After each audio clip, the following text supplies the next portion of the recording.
Welcome back to Books with Amelia. Today I'm going to be going through books that I have bought recently. So this bag here is books that I have bought today and also a little purse from Miniso. And I'm also going to be going through some books that I bought I think about 3 weeks ago that I haven't read yet. Just for, I'd show the kinds of books that I buy and the kinds that I'm interested in. Also give other people, hints about books. So let's get started. Right, the first one from about 3 weeks ago is The Invocations by Crystal Sutherland.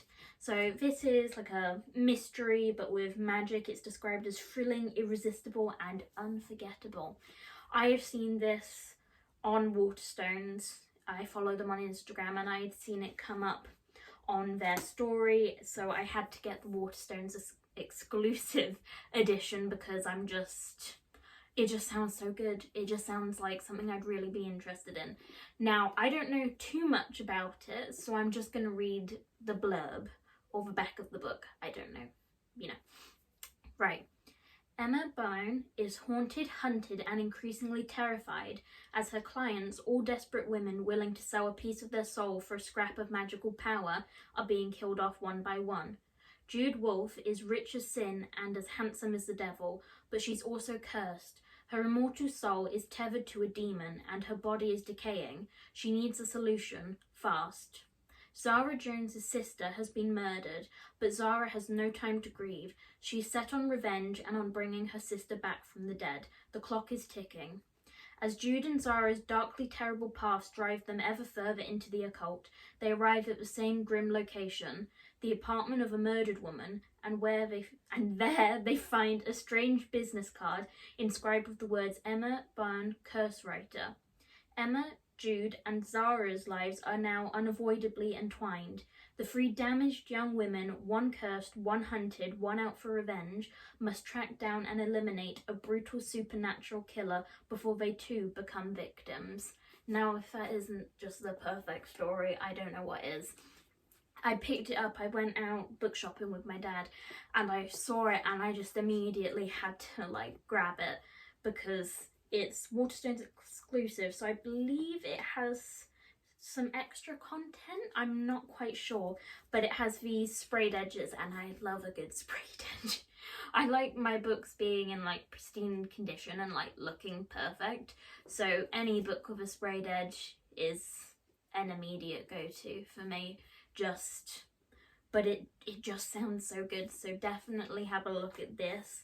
I will do a review on this once I have read it because I'm quite excited to read it, if I'm being honest. It's definitely high on my TBR, which I will show in another video. I have a little pot I got in a little Illumicrate box that I'm going to write down the names of the books I want to read, and then I'm just going to pick them out of the pot so it's a little more fair and it's easier to pick which book to read, because if you're like me, it's so hard when you have quite a few books, you don't know which one to read next.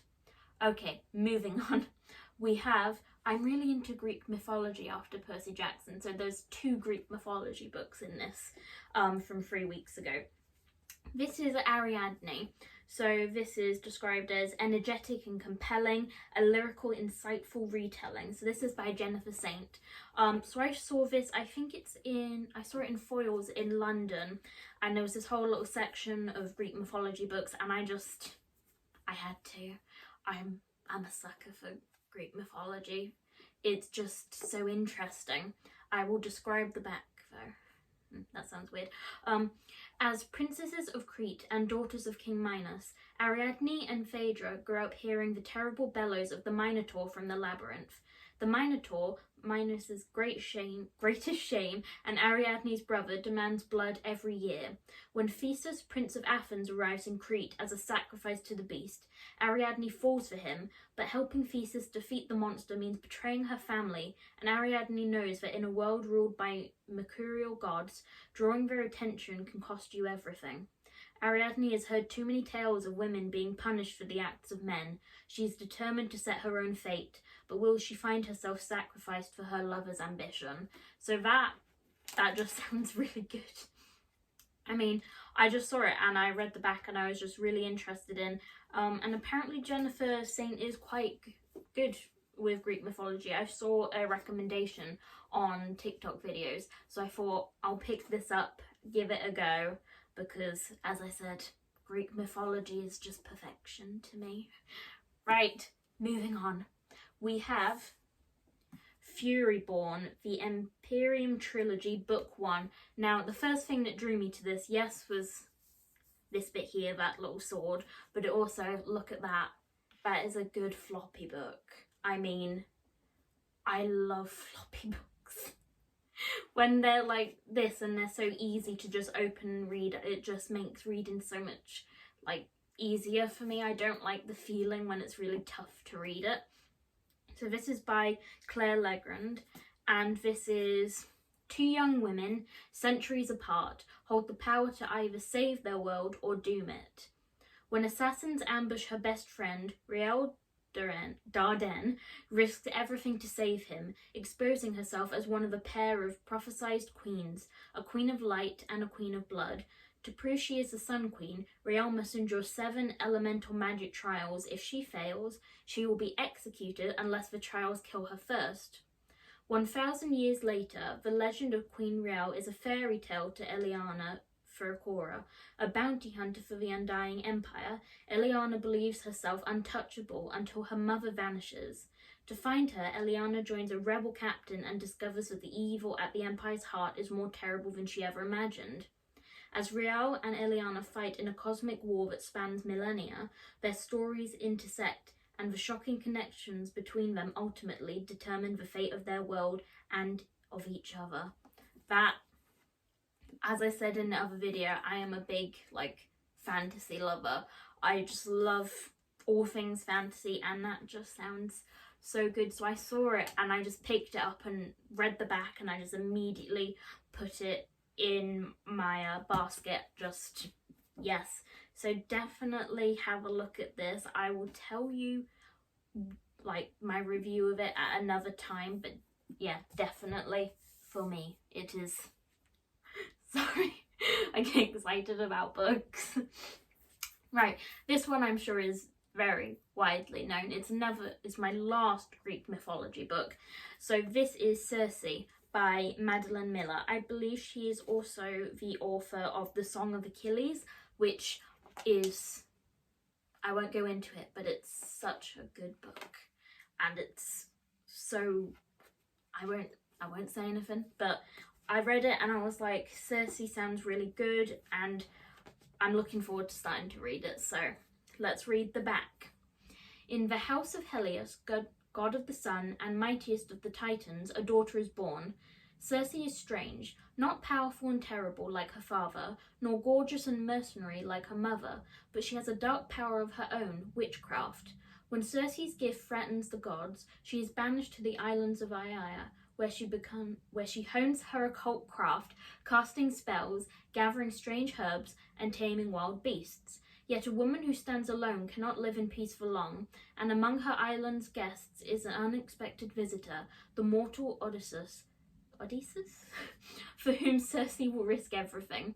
Circe's tale is a vivid epic of family rivalry, love and loss, the inextinguishable song of woman burning hot and bright in the darkness of a man's world. Now, this just sounds very empowering and very Greek mythology. It just sounds quite beautiful and like something I would really enjoy. Definitely recommend reading her work though. So if you're into Greek mythology, definitely pick these up. Right, that is the last of the books from 3 weeks ago, so I'll put those to the side. So now I'm going to go through this bag. So first of all, this is obviously not a book, but I love it so much that I thought I had to show it. So I got this today. This is the Hello Kitty Sanrio purse from Miniso, and you won't know me, but I love Sanrio things, and I like subtle Sanrio things that aren't like in your face, like bright pinks or anything. So this is quite nice, small enough that I can keep it in my bag and not too, in your face about Sanrio. So Sorry. It's so cute.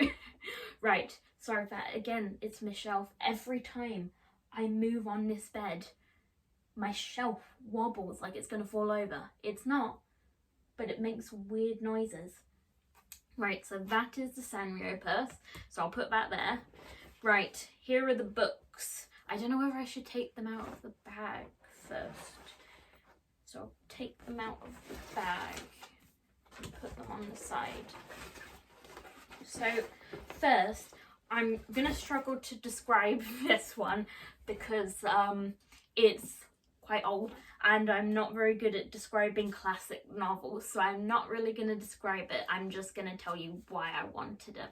This is a cloth bound of a Jane Austen book called Emma. Now, I for a while have been wanting to read Jane Austen books because when I was doing my GCSEs, we did Jekyll and Hyde, and you know, it was really tough, you know, studying for the GCSE, but I really actually quite enjoyed Jekyll and Hyde. Like, once I started reading it, I really got quite into it. I found the style of writing was a little more difficult to like understand, but I found it quite, you know, a cool story to read. So I thought Jane Austen's quite, you know, well known, and I really thought I'd like to read one of her novels, and I thought Emma was a good place to start. It's not too romancy, but I really like the powerful, you know, it's quite powerful for something from that time. So I'm looking forward to reading that, but the cloth bound is just so beautiful. It's just got little chairs on it. Just picked that up from Waterstones. It's just okay, sorry. Right, the next one, sorry, I've got a receipt stuck in a book there. Right, the next one, I haven't heard of this ever before, but I thought it sounded really interesting. So this is The Book That Wouldn't Burn by Mark Lawrence. So this is described as the greatest story can reach the stars. Ever has lived his whole life trapped within a vast library older than empires and larger than cities. Levera has spent hers in a tiny settlement out on the dust where nightmares stalk and no one goes. The world has never noticed them. That's about to change. As their stories spiral around each other across worlds and time, each will unlock vast secrets about the world and themselves. This is a tale of truth and lies and hearts and the blurring of one into another. I just thought that sounds really like, I like a bit of like dark, you know, discovering yourself book, and it just, I wasn't going to pick it up, but I saw it and I picked it up for a second. I put it back down, I was looking at something else, but then on the way out I decided to pick it up, and I'm glad I did because I'm looking forward to reading this. So definitely have a look at it. I will, as I said, give reviews on these books, but I'm really excited to read this one. Okay, right, now the next one is Jade City. I have heard lots of good things about this series, so it's by Fonda Lee, and I just thought I'll finally pick it up, finally give it a go, because I've seen so many videos and so many people have been saying that it's like a really good series. So I was like, I'll give it a try, and the back sounds quite up my street, like quite interesting. So, Jade is the lifeblood of the city of Janloon, a stone that enhances a warrior's natural strength and speed. It is mined, traded, stolen, and killed for, all controlled by two families equal in their power and ruthlessness. When a modern drug emerges that allows anyone, even foreigners, to wield Jade, simmering tension between the two clans erupts into open war. Now, fantasy, war, just magic, kind of strength that happens through Jade. It just sounds really interesting, so I was like, I'll grab that. Family is duty, magic is power, honor is everything. So I love the smell of books. So yeah, I'm really excited to read that one as well. Jeez, I've got a lot of books I'm excited to read. Okay, this is the last book, so this is coming to the end of the video, so yes, sorry. This is Caravan by Stephanie Garber. Now, I've never posted anything because this is new. This is a new channel, obviously. But I read the Once Upon a Broken Heart series and I really loved it. And this is set in like the same world and it's by the same author, obviously. So I thought I'd give it a go because people say it's really good. And so I decided, finally, I'm going to sit down and I'm going to give this one a go. So I hope it's as good as people say, but I'm really actually looking forward, and I'm going to go back through and show you all the maps now that I think about it because I forgot. But look, I just love a good map. Just a map in a book is perfect. Right, I'll quickly say the back. Right, remember it's all a game. What happens beyond this gate may frighten or excite you, but don't let any of it trick you. Once a year, the infamous Master Legend hosts Caravan, open only to those who have been invited. This year, the week-long game is on Legend's glittering Isla de los Sueños, where the winding streets are an elaborate snow-covered maze, and the people are never who they seem. At midnight on the first day, the show begins and the visitors become players. Each of them is vying for the coveted prize, a single wish. All they must do is unravel the mystery of Caravan, but in a game where danger hides behind every charming smile, winning isn't without loss, and their wish might be their last. Now that just sounds really good, and I did love the Once Upon a Broken Heart series, so I have a feeling I'm going to love this. I also have a feeling that I'm going to need to buy the second book as soon as I'm finished. So let's hope this is really good because it sounds perfect. Okay, right, let's go through the maps quickly because I did completely forget, and I love maps. They're my favourite things in books. Right, so let's see, Jade City.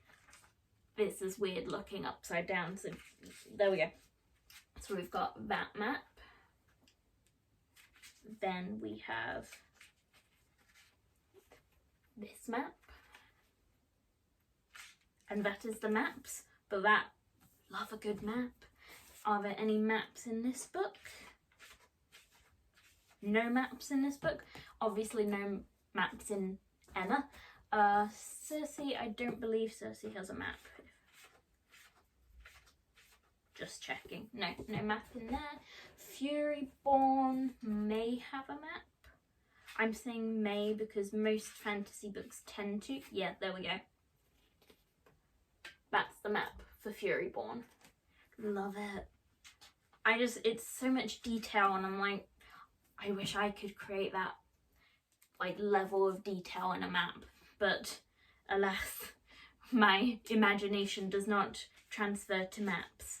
Ariadne is a no, and invocations is also a no. So that is all the maps, and that is the end of today's vlog. So thank you for watching. I will be posting reviews of this, and hopefully I will be also posting on my TikTok books with Amelia 007. So go watch that if you want to. But this will be my main place, and I'll hopefully be uploading more vlogs, you know, with my day-to-day life and book vlogs and reviews and just showing you how I read and, like, you know, good vibes. But thank you for watching. Goodbye.